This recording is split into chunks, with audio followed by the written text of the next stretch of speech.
Saat semua orang terlihat berlari menuju sesuatu, dan kadang dalam hidup yang terus bergerak cepat, kita mulai bertanya, kenapa aku justru merasa diam di tempat? Bukan karena kurang usaha, tapi karena terus terjebak di pola yang sama. Kamu tahu itu buruk buatmu, tapi entah kenapa tetap aja dilakuin. Mau berubah, tapi rasanya susah.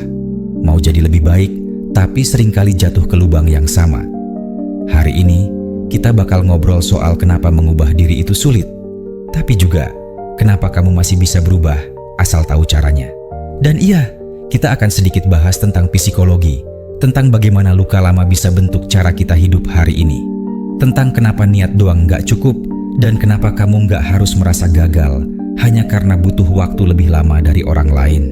Pertama-tama, kita perlu paham, mengubah diri bukan cuma soal niat, itu juga soal jiwa dan pikiran yang terbentuk sejak lama. Salah satu teori yang bisa bantu kita mengerti ini datang dari Sigmund Freud, seorang ahli psikologi yang membagi perkembangan manusia dalam teori yang dikenal sebagai psychosexual stages of development. Menurut Freud, saat kita kecil, dari bayi sampai remaja, ada fase-fase perkembangan yang membentuk cara kita bereaksi terhadap dunia.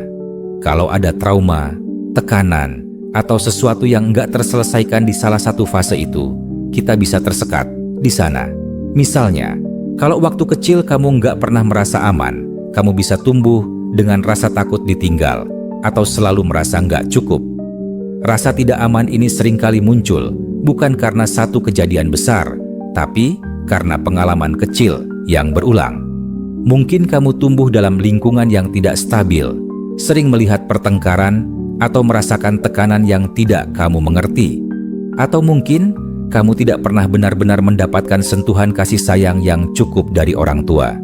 Pelukan yang jarang, belayan yang minim, atau kata-kata sayang yang tidak pernah terdengar. Padahal, bagi anak kecil, kehadiran fisik dan emosional orang tua sangat penting untuk membentuk rasa aman. Saat hal itu tidak terpenuhi, otak belajar bahwa dunia tidak bisa dipercaya dan bahwa kamu harus bertahan sendiri. Luka-luka seperti ini, tanpa sadar, membentuk pola pikir kita saat dewasa. Kadang kamu marah, bukan karena hari ini buruk, tapi karena masa lalu belum sembuh.